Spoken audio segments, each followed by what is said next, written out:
রাশিয়ার সাথে নিরাপত্তা চুক্তি যদি ইউক্রেনের স্বাক্ষরিত হয় তাহলে এই মুহূর্তে ইউক্রেন জিতবে নাকি রাশিয়া জিতবে, পুরো ব্যাপারটি আপনাদের সাথে একটু খোলাসা করার চেষ্টা করছি। একজন ইউরোপিয়ান লিডার এই মুহূর্তে বলেছেন পারমাণবিক শক্তি তো রাশিয়ার সাথে কোনোভাবেই সামরিক শক্তিতে পেরে উঠবে না ইউক্রেন, তাই ইউক্রেনের উচিত অবশ্যই আলোচনার মাধ্যমে একটি সমাধান বের করা। বন্ধুরা, স্লোভাকিয়ার প্রেসিডেন্ট মিস্টার রবার্ট ফিকো এ ব্যাপারে স্পষ্ট করে মন্তব্য করেছেন এবং তিনি মিস্টার ডোনাল্ড ট্রাম্পের নেওয়া পদক্ষেপের প্রশংসা করেছেন। খোলামেলা আলোচনার মাধ্যমে তিনি যে পদক্ষেপ নিয়েছেন অবশ্যই এটি প্রশংসার দাবিদার। মিস্টার ডোনাল্ড ট্রাম্প সম্ভবত অনেক দূর পর্যন্ত এগিয়ে গিয়েছেন, যেটি ধারণা ছিল তার চেয়েও বেশি কিছু। এখন শুধু শেষ পর্যন্ত মালা গাঁথতে বাকি। যদি তিনি গুছিয়ে আনতে পারেন বর্তমান যে প্রেক্ষাপট রয়েছে সেটিকে, হয়তো একটি স্থায়ী যুদ্ধবিরতির দিকে যেতে পারে রাশিয়া ইউক্রেন যুদ্ধের বর্তমান ভবিষ্যৎ। মিস্টার ফিকো স্পষ্ট করে বলে দিয়েছেন রাশিয়ার সাথে জেতা ইউক্রেনের পক্ষে সম্ভব নয়। সুতরাং এই ব্যাপারটি কয়েকজন ইউরোপীয় লিডার বলেছেন। অবশ্য এক্ষেত্রে ইউরোপিয়ান কয়েকজন লিডার খোলামেলাভাবে পুতিনের পক্ষ নিয়ে থাকেন। বন্ধুরা, যেমন হাঙ্গেরির রাষ্ট্রপ্রধান স্পষ্টভাবে এই বক্তব্যগুলোই দিয়ে থাকেন এবং তিনি ইউক্রেনের সমালোচনা করেন। ইউক্রেনকে সহায়তা দেওয়ার ব্যাপারেও তিনি কয়েকবার ইউরোপীয় ইউনিয়নের হয়ে ভেটো দিয়েছেন।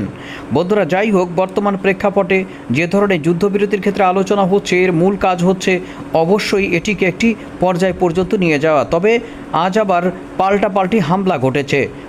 যেহেতু এখনও পর্যন্ত দুই দেশের মধ্যে কোনো যুদ্ধবিরতি স্বাক্ষরিত হয়নি, যুদ্ধবিরতির ব্যাপারে কথাবার্তা হয়নি, তাই অবশ্যই পাল্টা হামলা চলবে, এটি স্বাভাবিক। তবে এই হামলাগুলো ভবিষ্যৎ নিরাপত্তা এবং ভবিষ্যৎ আলোচনার ক্ষেত্রে প্রতিবন্ধকতা সৃষ্টি করবে এবং বড় ধরনের কোনো এসকালেশন এই প্রতিবন্ধকতাকে একেবারে ভণ্ডুল পর্যায়ে নিয়ে যেতে পারে। ইউক্রেনের তরফ থেকে রাশিয়ার ট্রেনে হামলা করা হয়েছে।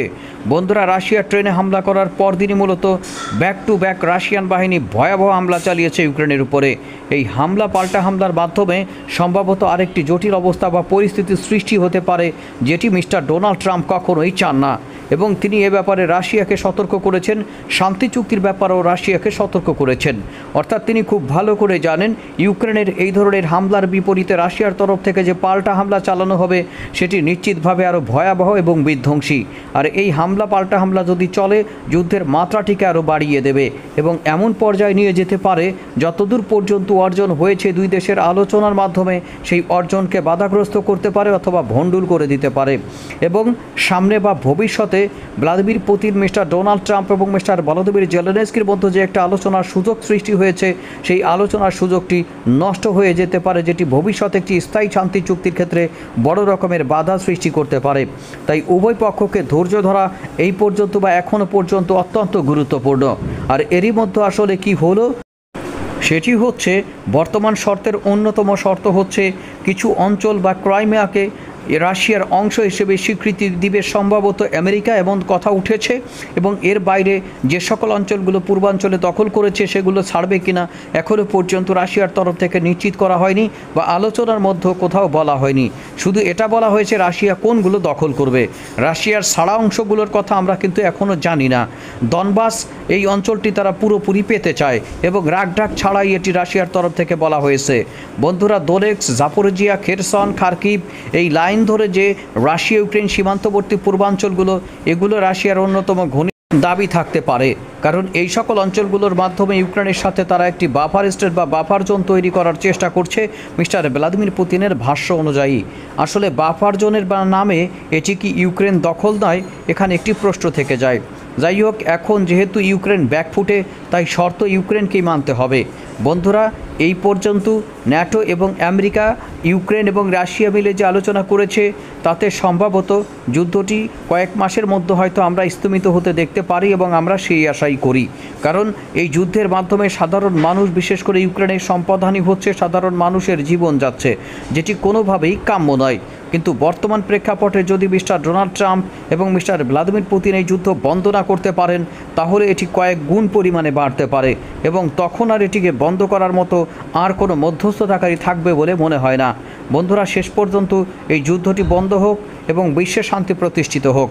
তবে অস্ত্র কেনাবেচার ক্ষেত্রে মিস্টার ডোনাল্ড ট্রাম্প কিন্তু মাস্টার স্ট্রোক মেরেছেন এবং এ পর্যন্ত যে সকল অস্ত্র ইউক্রেনকে অনুদান হিসেবে দেওয়া হয়েছিল, পরবর্তীতে কিন্তু অস্ত্র বিক্রি করা হয়েছে ইউক্রেনের কাছে। তবে এই শান্তি চুক্তির পর ইউক্রেনের কাছে প্রায় $90 বিলিয়ন একটি অস্ত্র ক্রয়ের সিদ্ধান্ত নিয়েছে ইউক্রেন। এই $90 বিলিয়ন অস্ত্রের বরাত যদি আমেরিকার কোম্পানির কাছে যায়, তাহলে বিভিন্ন সামরিক বিশ্লেষক এক্ষেত্রে বলছে যে যুদ্ধবিরতি চুক্তি স্বাক্ষরিত হতে পারে এই $9,000 কোটি অস্ত্র বিক্রির বিনিময়ে। বন্ধুরা, ব্যাপারটি কোনভাবে দেখা যেতে পারে যার যার দৃষ্টিকোণ থেকে। এই পর্যন্ত যে পরিমাণ অস্ত্র ক্রয়ের বরাত ইউক্রেনের তরফ থেকে যাবে তার একটি শর্ট লিস্ট তারা প্রকাশ করেছে মিস্টার ভলোদিমির জেলেনস্কির ভাষ্য অনুযায়ী। মধ্যে রয়েছে তাদের সিলেক্টেড যুদ্ধ বিমান, মূলত F-16 ফাইটিং ফ্যালকনের আপডেট ভার্সন হতে পারে, তবে নিশ্চিত করা হয়নি। বন্ধুরা, আকাশ প্রতিরক্ষা ব্যবস্থা এবং বিভিন্ন হাউজার কামান, এয়ার ডিফেন্স সিস্টেম থেকে শুরু করে বিভিন্ন হাউজার কামান এবং অন্যান্য অ্যামিনেশন থাকতে পারে, যেগুলো ইউক্রেনের নিরাপত্তা নিশ্চয়তা নিশ্চিত করবে। এটি নিরাপত্তা গ্যারান্টিরই একটি অংশ।